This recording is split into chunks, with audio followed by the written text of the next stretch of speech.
In this episode, we're going to recap the entire month of April from WrestleMania to the UEFA Champions League to the NBA playoffs and the NFL draft. Episode 62 of Unwin from the End Zone starts. You're watching the latest episode of Unwin from the End Zone. Please click on that subscribe button so you can be notified when the latest content drops. Now, let's kick it. Hello and welcome everybody to another episode of One from the End Zone with your host King NPV. Now I know it has been a while, my friend, since you've seen me, but that's just because we've been busy with real life. We got a new baby on the way, and I just haven't had time to record an episode. But today, ladies and gentlemen, is the day that we recap the entire month of April, or at least some of the biggest storylines that have piqued my interest. Now, before we get into it, my friends, we have hit 10,000 subs. I want to take a moment to thank all of you guys for being a part of my channel, being a part of the community. With that being said, don't forget to hit that subscribe button so you can be notified when the latest content drops. Now, let's get into it. All right, ladies and gentlemen, so let's talk about the NBA playoffs. Basically, we're going to talk about the two teams that I talked about in one of my previous episodes, the Lakers and the Warriors. But before we get into them, let's just give you a quick rundown of what's transpired so far. Now, as of right now, when this episode has been recorded, we got the OKC Thunder, who swept the Grizzlies 4-0 in their series. The Denver Nuggets are up 3-2 against the Clippers, which I think the Nuggets will be able to close out that series. I think Kawhi Leonard is a little bit too old, a little bit too gassed. He's been a pro. He's been doing it for years. Jokic is just in his prime. James Harden is past it. And I think Jamal Murray, he's gonna show you what playoff Murray is all about. So I'm taking the Nuggets to close out that series in LA. They're gonna close out that series in LA. Then they got the Lakers versus the T-Wolves. Minnesota's up 3-1, ladies and gentlemen. They are dog walking them. JJ Redick. Oh, okay. I'm getting a little bit too ahead of myself, giving you a little sneak peek, ladies. A little sneak peek, ladies and gentlemen. But with that being said, right now the Minnesota Timberwolves are up 3-1, looking to close that series out in LA, and I honestly think they're gonna be able to do it. Then we got the Warriors up 3-1. And honestly, this was the path they needed to have the best chance of making it to the finals, and we'll get into that here soon. We have the Cavaliers dog walking the Heat. Damn, that was horrible. That was a horrible, horrible performance by the Miami Heat under Eric Spoelstra. And I know that's not on Eric Spoelstra. Pat Riley might be a little bit out of touch. We'll see what moves the Godfather makes, because we know the Godfather in the offseason has found ways to attract talent on multiple occasions. Shaquille O'Neal with D. Wade, LeBron, Chris Bosh, D. Wade, Jimmy Butler with Bam, Hero. I don't know, man. I think they got the pieces, and I could see them making the move this offseason to really bolster that team up, and the Heat being back to what we know the Heat to be. The Pacers. Bro, Pacers moving on 4-1 against the Bucks. What has happened to my boy Giannis? I can't believe it, ladies and gentlemen. Giannis used to be the guy. Giannis, I thought Giannis with Middleton back in his, I was gonna say back in his prime, but technically he's still in it. He only got one ring so far. Giannis of the Warriors, maybe. Just saying. We need a big. We got the shooting. We got everything we need. We might just need Giannis. We could find a way. But realistically, I don't know what happened there, man. I think Tyrese Halliburton, that the Olympics, they did him a lot of good. He got to learn a lot. He got to be a sponge just like Ant-Man. And he's playing with a little bit of a fire underneath him, man. Because he went out there, he balled out. And now the Pacers, man, went 4-1, and now they got the Cleveland Cavaliers. And I think the Cavs are going to sweep them. I'm just going to be honest. Or it'll be a gentleman's sweep. I think the Pacers might take one from him, but I don't know, man. Cavs are playing lights out. We'll talk about that here in a bit. We got the Knicks up 3-2 on the Pistons. In another world, the Pistons would be up 3-2 right now. But right now it's 3-2. Pistons are still alive. And maybe they go to game 7. I don't know, man. That series, I like the Pistons. They got grit. They got grind. They got Tobias Harris, Cade Cunningham. They're going to be good. They're going to be good. They're a developing team. The Knicks, I know Jalen Brunson is playing hurt. Realistically, if he's healthy, I think they win the next game. But if he's not, I'm going with the Pistons, and it'll be a game 7, and I'm taking the Knicks in game 7. Celtics 4-1 on the Magic. 120-89 was the last game. That was that was quick work. That was a gentleman's sweep. It was just a physical series for the Celtics. Now they get a little bit of rest thanks to the Pistons extending that series against the New York Knicks. Now, let's talk about, ladies and gentlemen, my Golden State Warriors. Let's talk about my Warriors first. Because realistically, when they fell into the play-in spot, I know a lot of people were bringing up the fact that the Warriors in the play-in spot have not been able to win. But that was before we had Jimmy Buckets. And this is the thing about Jimmy Buckets. Jimmy took the Miami Heat, I think, from either the 10th or 9th seed. It might have been, I might be exaggerating. He could have been like the 7th or 8th seed. But he took him from a play-in spot all the way to a finals. And that's the X factor that we now have on that team. So when I saw that they fell from being 6th to being 7th, I thought that was the best possible outcome for the Warriors. Because realistically, I think the matchup between the Warriors and the Lakers, I think the Lakers would have actually won that matchup handily. I don't think we would have had the dogs to be able to compete with the Lakers, even though right now the Lakers are getting dismantled by the Minnesota Timberwolves. I just think the matchup wise for the Warriors did not go that matchup between Warriors and Lakers did not go well for the Warriors. So when they fell down to the 7th spot, I thought that was the best possible outcome. They just needed to win that playing game and get Houston. And ladies and gentlemen, lo and behold, we got Houston. And we're up 3-1. You can see the experience. Jimmy got hurt game 2. We lost game 2. I think we won game 3, right? We won game 3. We won game 4. Without it, we won game 3 without him. We won game 4 basically with him fucking hobbling all over the court. I didn't even think he was at 90%, to be honest. He might have been at like 80%. But he still went out there and balled out. And Curry, he didn't even have a fucking game. He only scored 17 points. He had an off night. Now, we got the next game going back over to the Houston. He's going to go off, especially with Jimmy Butler. He's not going to go for 17. I think he'll go off in the next game. And I think we win that series 5-1 or 4-1, excuse me. It's an incredible time to be a Warrior fan. And I just feel so bad for Jonathan Kuminga. Because you could see he was checked out in game 4, when they didn't go back to him later on in the second half. Oh, Lord.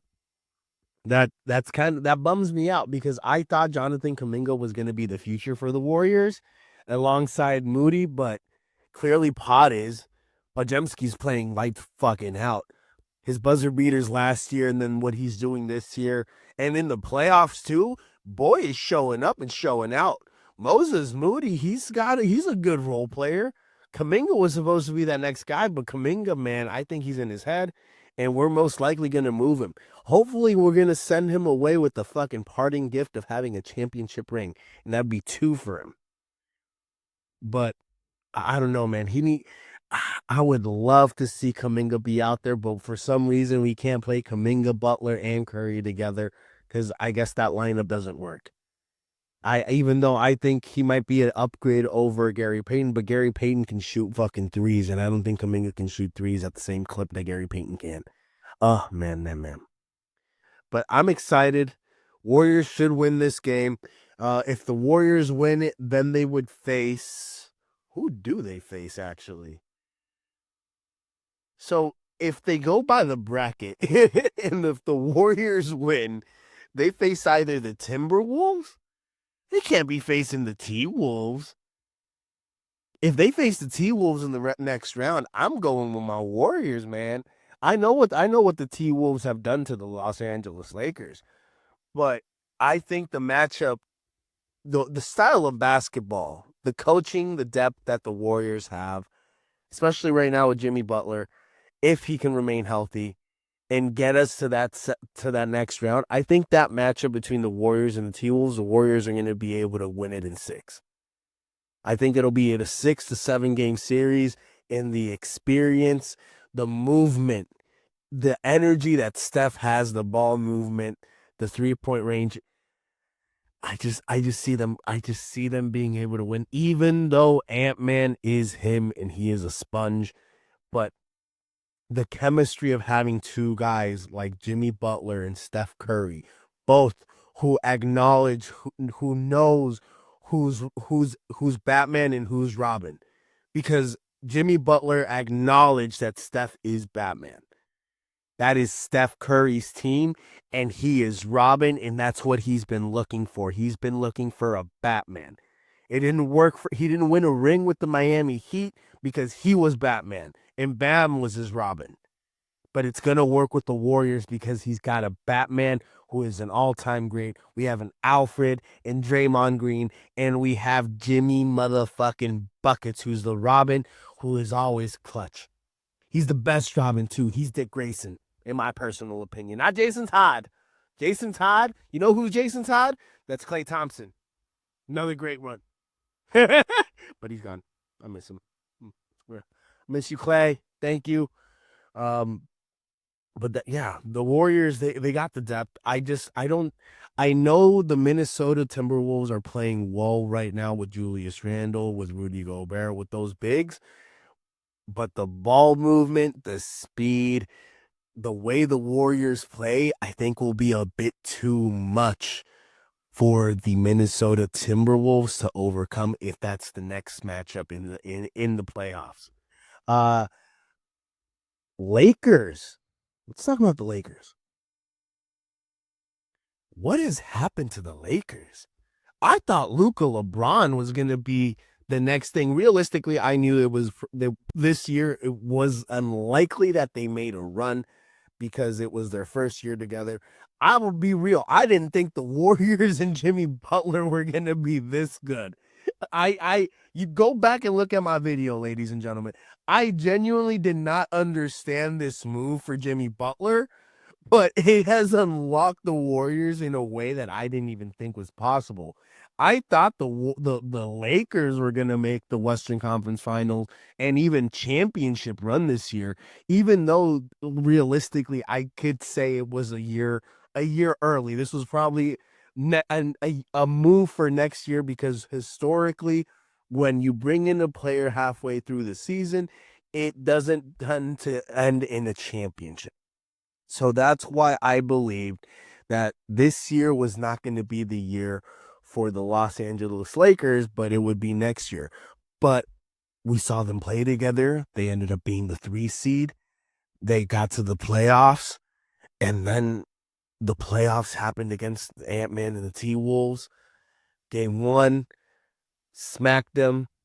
Game 2, they were up by 20. They were up by 20, and the T-Wolves came back and made it a close one. And then that's how I felt a couple years ago when my daughter was born and I saw the Warriors face the Lakers in the playoffs. And that was basically that same feeling when you saw that game. You knew it was going to be a quick one in 3. You knew it was going to be a quick one in 4. And I hate to say it, man. It's the end of an era for LeBron James, at least for the season, right? At least it's the end of LeBron James for the season. And if the Warriors end up winning another championship, Steph Curry in the LeBron James era. Maybe it's not the LeBron era. Maybe it's the Steph era.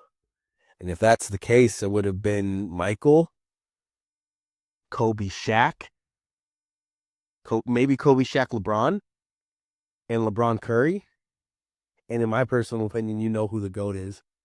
I think Luka's still an all-time great. They need to put players around him. They need to give him a real opportunity. But yeah, man, I'm disappointed in what the Lakers have done this playoff series, especially because it's not even competitive. It's a 3-1 series, and they're old. JJ Redick made no adjustments. They're just throwing in the towel. But next year, if Rob Pelinka makes the right moves, which he has proven to be able to make historically with the acquisition of Anthony Davis and then being able to go and get Luka, even though the Luka trade fell right into his lap, then the Lakers are going to be a threat and a title contender for next season, and realistically might even end up with the championship ring. And LeBron solidifying himself as one of the greatest players of all time, but still not being the GOAT to Michael Jeffrey Jordan, ladies and gentlemen, because he'll always be the GOAT.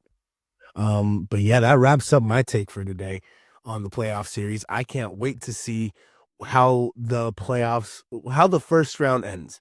We know the Cavs are going to face the Pacers. We know the Celtics are going to face either the Knicks or the Pistons. I realistically think it'll be the Knicks, and then I think the Celtics are going to make the easy work of the Knicks. The Thunder, they're most likely going to be facing the Clippers. If that's the series, boy, that's going to be a crazy series. I don't know who I got. It's gonna be MVP Jokic or MVP Shai Gilgeous, and it's gonna be a head-on collision. And oh man, who do I want? Who do I want to win that ball game? Realistically, I gotta go with the Nuggets. If the Nuggets can close out that series against the Clippers, I think the Nuggets win that series against the Thunder. I just like the depth. I like the championship experience. I love me the Denver Nuggets and Nikola Jokic. But you just never know, man. Thunder been playing lights out this year all year, and they could just make easy work of the Nuggets. I think it'll be the Nuggets that wins, but I might be wrong there. And then you know what I'm saying, Warriors. Hopefully close out the Rockets in the next game or two, and then it'll probably be against the T-Wolves, and that'll be that. And we'll come back when round two starts. We'll be right back after these messages, ladies and gentlemen. Guys, have you heard? Nelson, tell the people. Shady Mob Productions is an official affiliate of HBO Max. Click on the link in the description and sign up so you can watch hit series like Hard Knocks, Game of Thrones, and House of Dragons. Also, don't forget to hit the subscribe button so you can be notified when the latest content drops. If you're in the San Francisco Bay Area and want the best cut of your life, go check out Headspins Barbershop, located in South San Francisco, the official barbershop of N1 from the End Zone.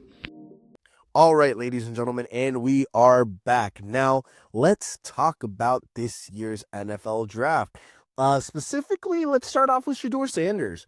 I believe I'm trying to find the video, or I was trying to find the video so I could play it during this clip, but I think it was just in a brief conversation that I had with my brother in one of the episodes that we did, and it's just buried somewhere. So if you're a fan and you've seen my episodes, you'll know that I've thought about this before and I've said it on the air.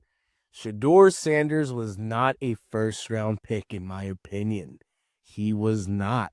I understand he put up 37 touchdowns, 10 interceptions last year, but the level of competition that he was facing was not that great, if I may say so myself.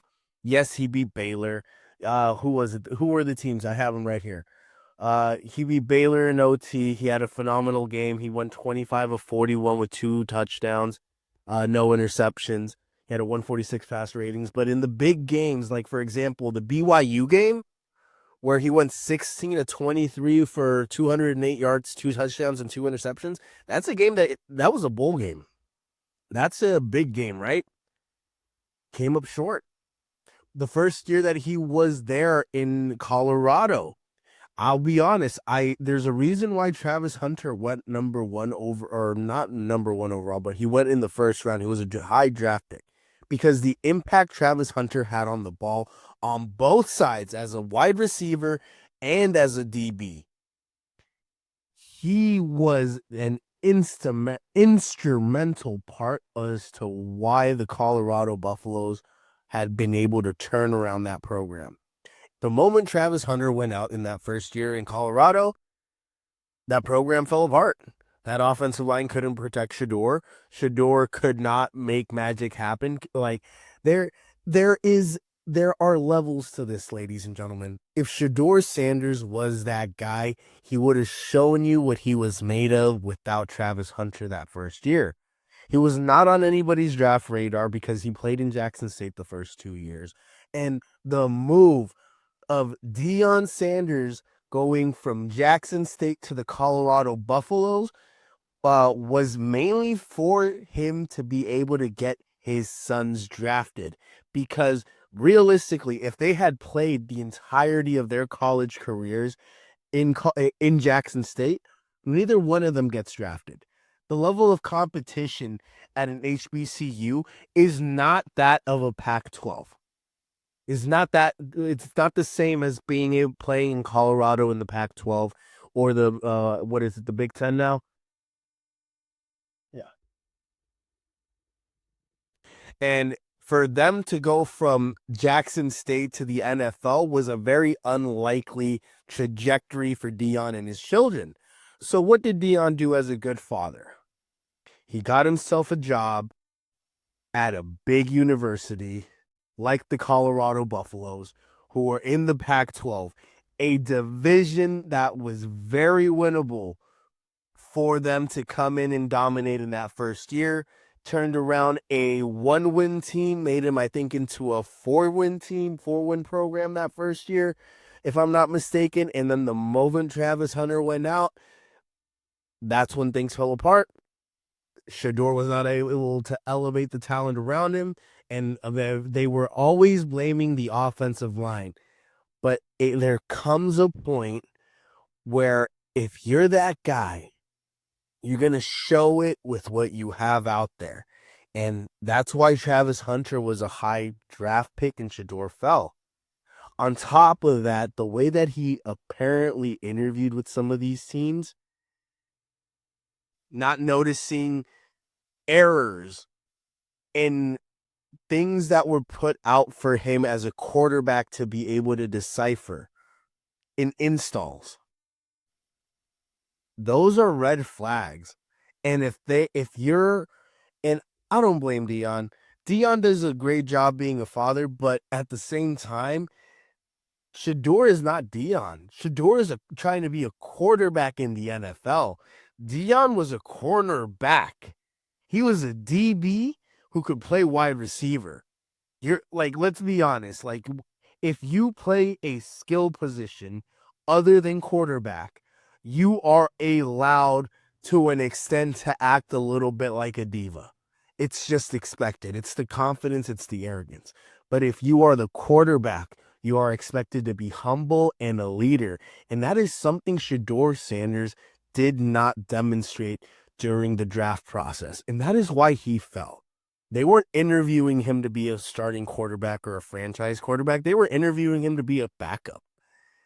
And if you're trying to interview to be a backup, what is the one thing that you don't want your backup to be?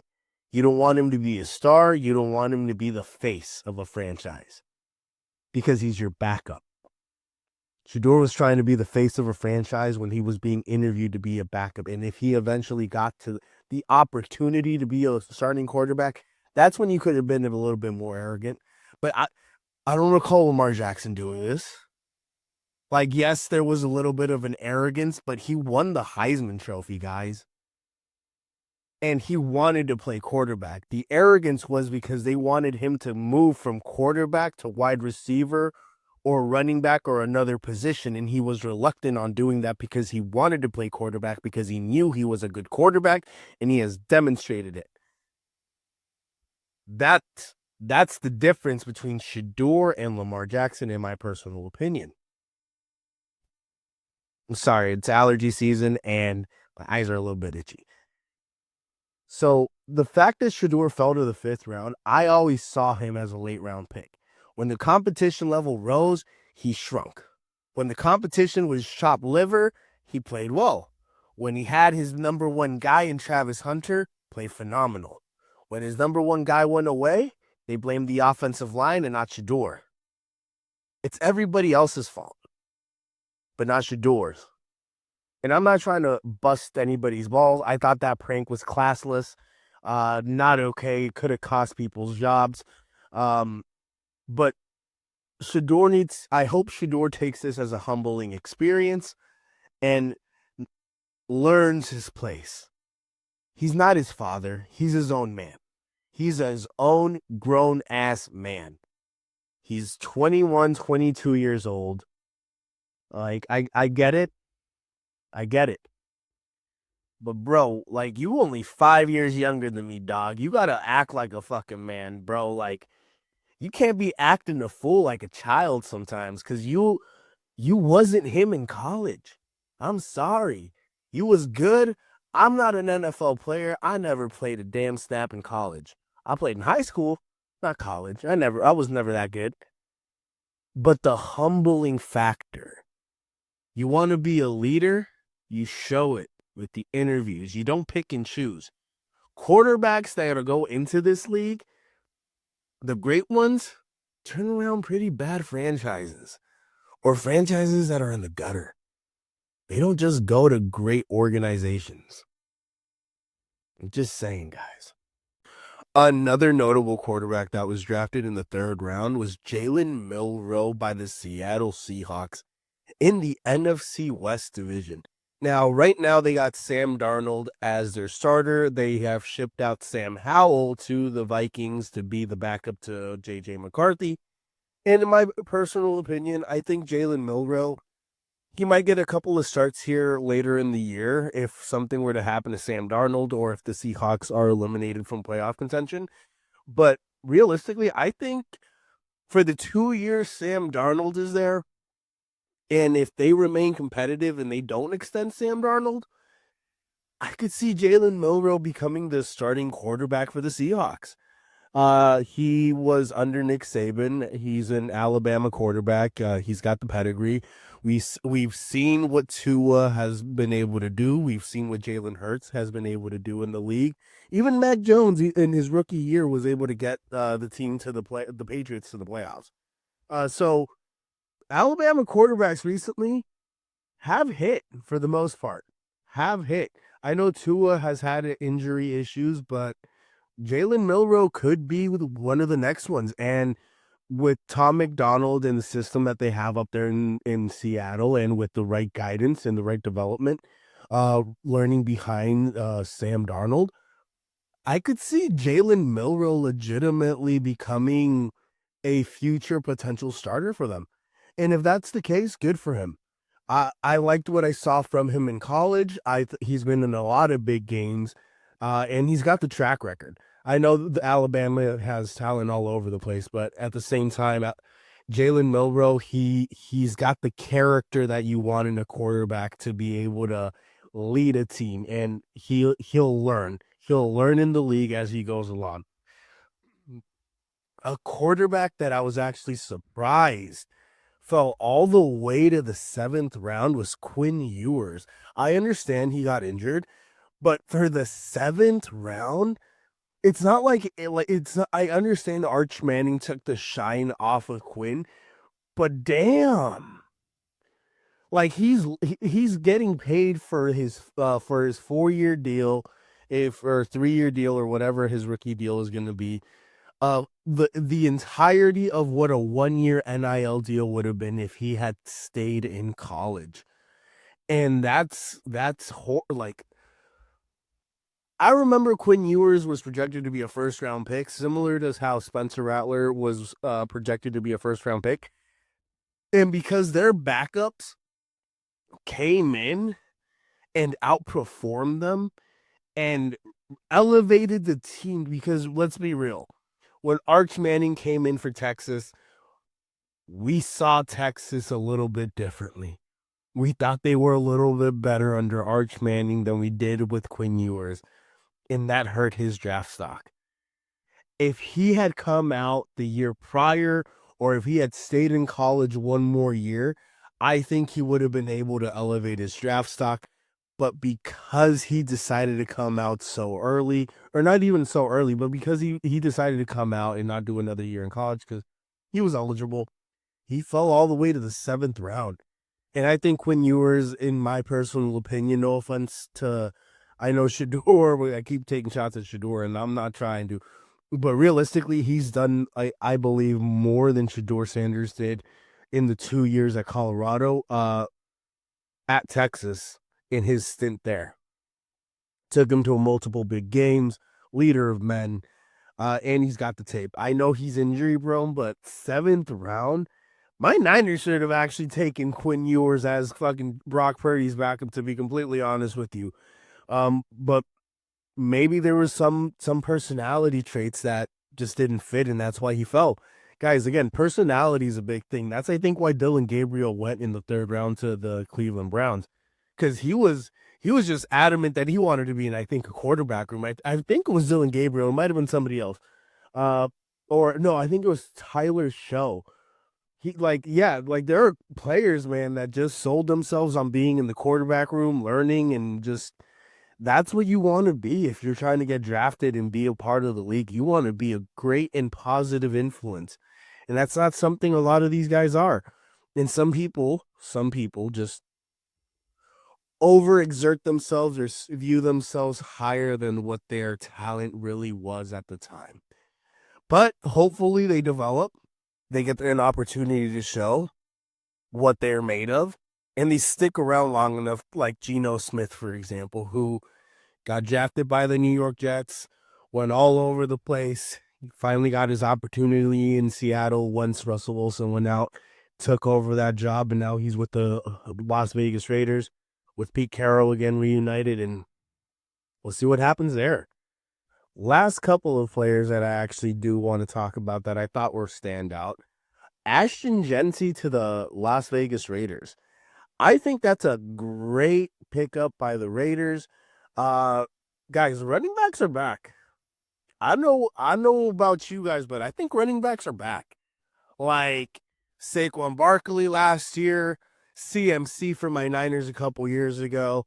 If you really want to compete, you need a run game. I know the Chiefs have been able to do it without one, but you got Patrick Mahomes, guys. Like, Patrick Mahomes is the new modern day Tom fucking Brady when it comes to clutch time, right? Running backs are back. And dare I say that you can find receivers now basically a dime a dozen, but having a top tier elite running back is not that easy to come by anymore. And I think the Raiders got one in Ashton Genty if he can remain healthy and they can protect him. I think Ashton Genty will be the difference maker for the Las Vegas Raiders, pairing him up with Pete Carroll, who loves to run the ball. You got Geno Smith, who is a dual threat quarterback who can throw it deep, who can use his legs, and pairing him up with a player like, giving him a weapon like Ashton Genty, who can catch the ball out of the backfield, who can run the motherfucker, and who is a physical back. You hit that motherfucker, he's staying up. Good for the Las Vegas Raiders. I think Ashton Genty is going to be a difference maker. They needed a back, especially after losing Josh Jacobs. And Ashton Genty from Boise State, that's the guy, guys. That was the guy. And good for the Las Vegas Raiders. Now, the last player that I want to talk about is Travis Hunter.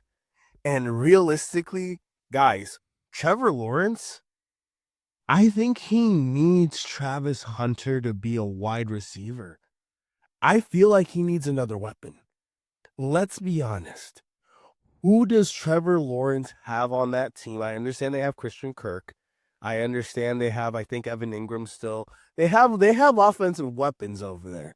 But he doesn't have a legitimate number one wide receiver who can be a difference maker. And I don't think Travis Hunter is going to be that guy in year one, but he can develop with Trevor Lawrence and be that guy for him in the long run. Realistically, I don't think I just don't see him being an elite caliber cornerback in the NFL. Not when you got receivers that are burning people, when you got offensive coordinators or offensive head coaches that are just geniuses and know how to scheme a defense. However, his route running ability, his ability to catch the ball, his ability to be a physical wide receiver and go up and battle for that shit. Guys, Travis Hunter would be a great weapon for Trevor Lawrence if he is given that opportunity. And I think he should focus more on that wide receiver path, because realistically, he could make a lot more money as a wide receiver than he could as a cornerback. It's not like the days of yonder when fucking Deion Sanders was in the league and quarterbacks were a fucking, like, you needed a Deion Sanders, right? You needed a guy you had to pay to have a guy like Deion. Yeah, you can pay to have a cornerback now, but the people making the most money now are wide receivers. And realistically, if Travis Hunter wants to maximize his dollar worth, he'll play receiver.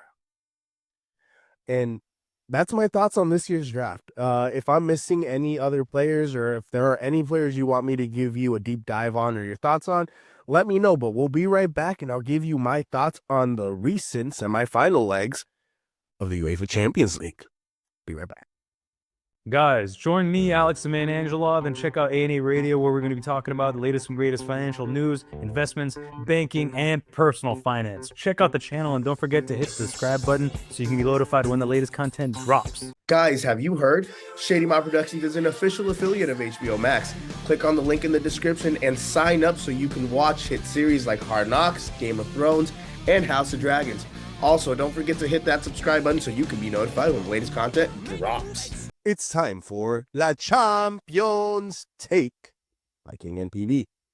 So the first leg of the semifinal happened on Tuesday for Arsenal and PSG, where my beloved Gunners fell to PSG 1-0 in the semifinal, thanks to a 4-minute banger by Ousmane Dembele, the number 10, who would actually get injured in this game and is most likely, from what it seems like and is being reported, going to be outed for the second leg.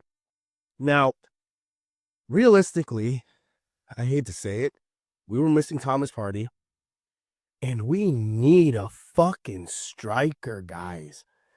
Like, in my personal opinion, with all due respect to Alexis Sanchez, to fucking Aubameyang, to Lacazette, we have not had a number 9. We have not had a real legitimate striker since T.T. Henry and Robin van Persie.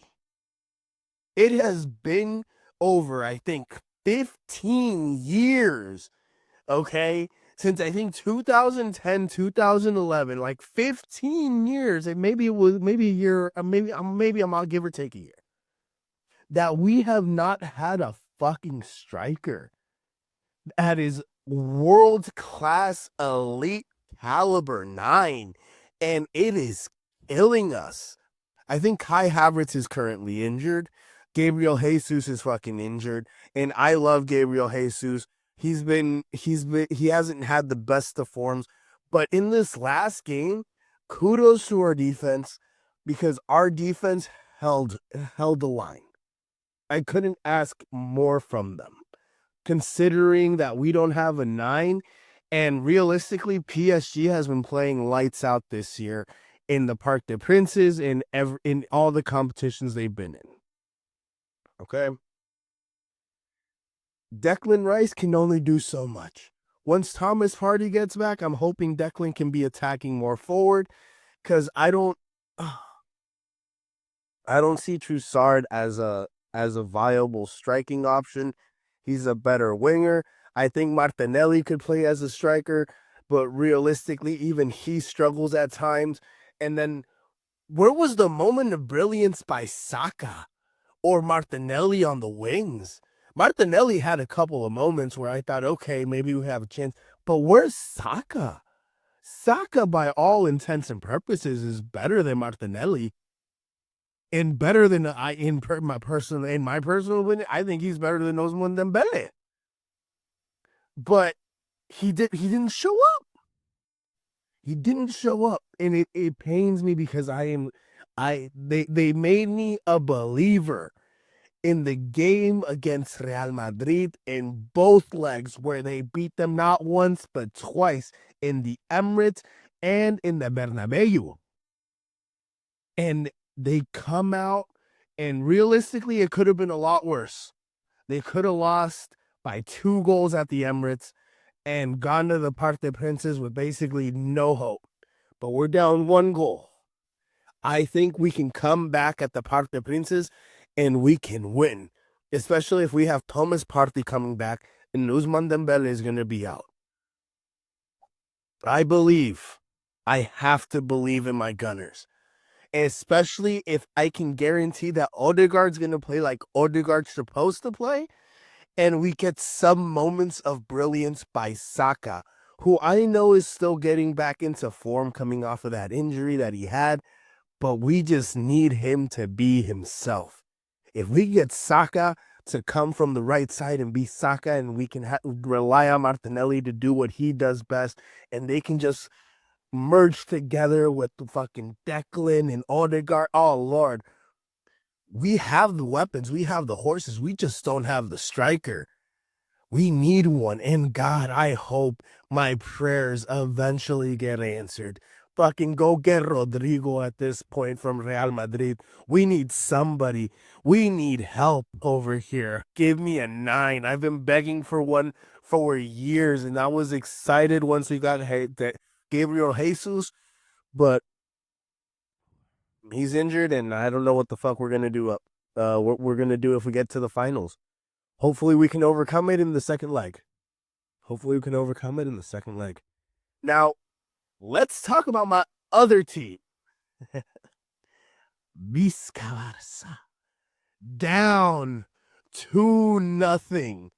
They allowed a goal in the first 30 seconds to Duran. Then Humphreys, for some fucking reason, looked like Cafu out there. And then when everybody thought, and I'll be real with you, they were down 2-0, and I'm like, La remontada is on its way. Here we go. Barcelona is going to do what Barcelona does and come back and win this game. And by fucking God, they were close. Holy shit, Lamine Yamal, ladies and gentlemen. That young man, the way that he plays, the touch. Ooh, that goal. Literally down 2-0, looks hopeless, drives down the fucking right wing, cuts inside, 1, 2, 3 fucking players, curves that beautiful ball into the back of the net. Oh my Lord, what a banger. And he almost scored another one. My only concern is I feel like he's in love with the pass that he does with the outside of his left foot. And I wonder if people are going to make an adjustment to try to take that away from him so he can't do it. But he's just so talented and he's so gifted that even if they take it away, he can probably adjust and still pick and choose his moments. He does that. That's also another thing that is undervalued, underestimated, in fact. For a 17-year-old, he may be, for some, he may be cocky, he may be arrogant. In my personal opinion, he is having the time of his life. He is being himself. And overall, he has a presence of calm. He acts the way that he acts, but when he's in the middle of war, He's calm. He's cool. He's relaxed. He doesn't overthink. He lets the game come to him, and he takes the game when it needs to be taken over. And that, ladies and gentlemen, is what we see when Lamine Yamal is playing. And that, ladies and gentlemen, is why I genuinely believe Lamine Yamal is going to win the Ballon d'Oro this year. Especially if Barcelona overcome Inter at the San Siro, and then they make it to the finals and they win the Champions League. Because being down 2-0, that goal that Lamine Yamal scored, being down 2-0, when for all intents and purposes, you should be down and out. I know you're in the Camp Nou. But you should be out, discounted. And for that 17-year-old to not crack under pressure, come in and just take it over and just score. Just score the way that he scored. We lost Conde. Hopefully we get Balde playing. We need Arujo to fucking play. I don't know why we... In Flick, I have to trust. But now it looks like Lautaro Martinez might be injured for the second leg, excuse me. If that's the case, I think we're getting Lewandowski back in the second leg. If we don't get Lewandowski back, our defense, we're getting Balde back. We're getting defenders that we need back into the rotation, even though we lost, for example, Kunde today. And then they are losing their top player, Lautaro Martinez. So in my personal opinion, if we can keep our composure, keep our calm, bring back Lewandowski, let Rafinha do the beautiful things that Rafinha does, let Pedri play like Pedri fucking does, because Pedri, oh my lord, the way that boy touches the ball sometimes, he makes magic. Now, I know today there was a second goal by Humphreys that looked bad on Pedri because he didn't sacrifice himself. That's okay. We got the Tiburon that scored, and we got Rafinha that scored. I don't know why it was an own goal. I know it hit off Sommer's back, but either way, it should have still been a goal. I believe my Barcelona is going to win. Visca Barça. Oh Lord, I'm so conflicted right now as a football fan. I want the rematch from 2006 when it was Arsenal versus Barcelona, and Barcelona beat Thierry Henry, and oh my God, the flashbacks. Ronaldinho, oh Lord. This time, I don't know who I want to win.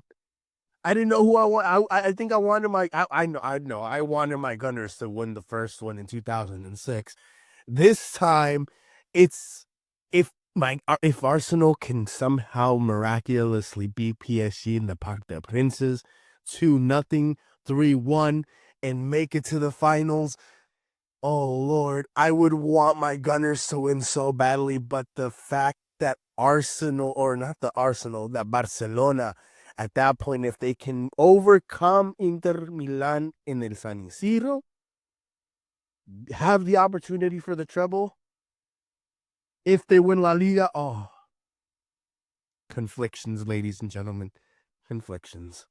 But yeah, it is a beautiful time right now to be me as a fucking football fan. It is, football is back in my life. The passion, you could see it in my face. Stay tuned, ladies and gentlemen. We're going to dive into wrestling, and we're just going to talk about, you're going to see what we're going to talk about. We'll be right back after these messages. Thanks, guys. Guys, you're watching a Shady Mob production. Make sure to follow the Shady Mob podcast where we break down all the latest content and talk about life. Please make sure to share, like, comment, and subscribe so you can be notified when the latest content drops. All right, ladies and gentlemen, so WrestleMania 41 has come and gone. And to be completely real with you, it was one of the better WrestleManias of recent years. I think the last 3 or 4 WrestleManias, or at least the last 3 WrestleManias, my personal opinion, have been properly written, have been properly produced, and have given and delivered to the fans, in my personal opinion. Jey Uso finally won the World Heavyweight title. Congratulations to Jey Uso. Hopefully it is a longer reign than what Damian Priest had, and hopefully it's a respectable reign. He deserves it. Realistically, I don't know if I like him as a world champion. What I do know, however, is he has put in the work. He has been there for over a decade, I think almost 15 years at this point. They've given him his push to be a solo single star. I still see him more as a tag team champion with the Usos than I do as a world champion. But maybe a little bit more yeeting by me will make me come around. You know what? Congratulations, Jay. I hope you have a great title reign, man. I don't want to rain on your parade. Another match that I thought was a fucking classic was the CM Punk, Seth Rollins, Roman Reigns triple threat match, where at the end you get Seth Rollins basically selling out and uniting with Paul Heyman. You get Paul Heyman turning on fucking CM Punk, who he comes into the ring with, and then he betrays him. It looks like he's going to be on Roman's side, and then he betrays Roman, and then he sides with Seth Rollins, which then ultimately leads into that new group that's being formed with Braun Breaker and Seth Rollins and Paul Heyman, and it's going to be incredible in my personal opinion. Another title that changed hands during WrestleMania was Jacob Fatu beating L.A. Knight. Yeah. Honestly, very well deserved. Jacob Fatu, phenomenal in-ring performer. The Samoan Werewolf, guys, he's going to be the next big thing. Realistically, the Samoan Werewolf, he, to me, looks, feels like a future world champion. Or I don't know. I think it's just the way that he was built. Maybe he's just going to be a mid-card talent. But realistically, I love the presence and the way that Jacob Fatu carries himself. His tenure in the Indies, I think, has helped him develop his character, has helped him develop his skill set by all the different types of fucking styles that he's had to encounter and wrestle in.